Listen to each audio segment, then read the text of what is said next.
video, I'm going to show you Carlsen's Immortal Chess game where he sacrificed his bishop, knight and the rook to finish the game in style. And this game was played in 2004 Chorus Group C, round number 12 in Wykanzi, Netherlands. And Carlsen was handling the white pieces and black pieces was handled by Sipke Ernst.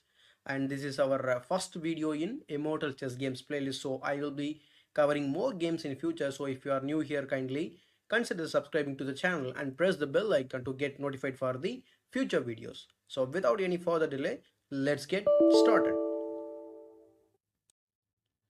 So 13-year-old Carlsen opened the game with e4. Sipke Ernst replied with c6, the Caracon defense.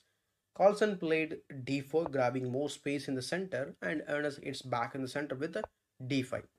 Here as a white player, we have the option of advancing the e pawn further to e5. That is called advanced variation, which will give some minor advantage for white because the e pawn takes away the natural square for the black's king knight. But in the game, Carlsen played the other main move, that is knight to c3, which defends the pawn and also develops a piece. So after the natural move or the main move d takes e4, knight takes e4, bishop f5, developing the bishop with the tempo, and then the knight simply drops back to g3 and it gains the tempo back. And the bishop has to go to the g6 square. Now we are threatening the bishop with h4, and so he has to play h6, creating an escape square for the bishop, and then Carlsen played knight f3.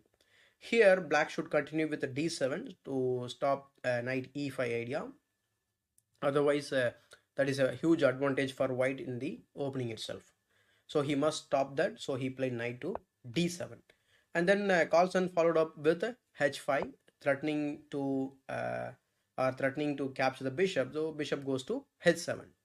And finally here Carlsen trading the bishop on d3, so queen takes the bishop, and we have, and if you look at this position, we have developed 3 pieces and we are going to castle soon, and white is clearly better and he has some opening advantage. Since we have advanced the h1, most probably Carlsen would like to castle on the queen side immediately, and then he wants to attack on the king side.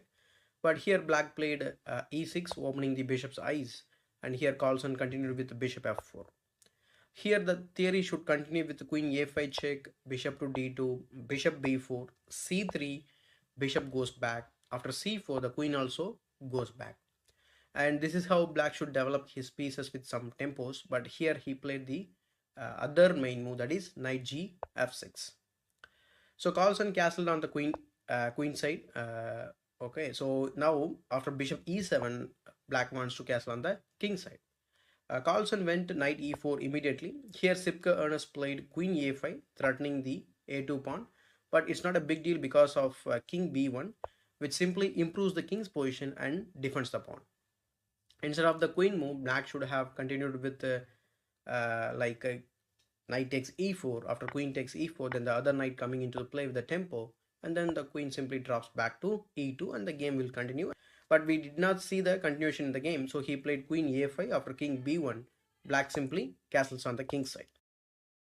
So Carlsen exchanged the one pair of knights, and he centralizes his own knight on e5.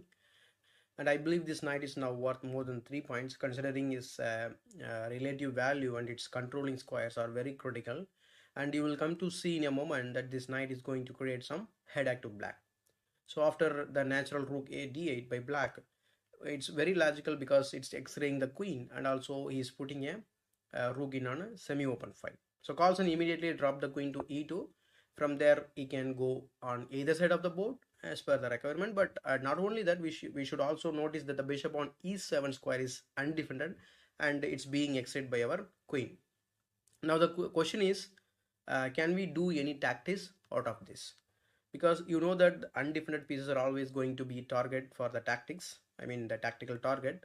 So after let's say c5, the game continues c5. If you can pause the video, try to find the only move for white to continue with a greater advantage. I will give you 5 seconds to think starting from now.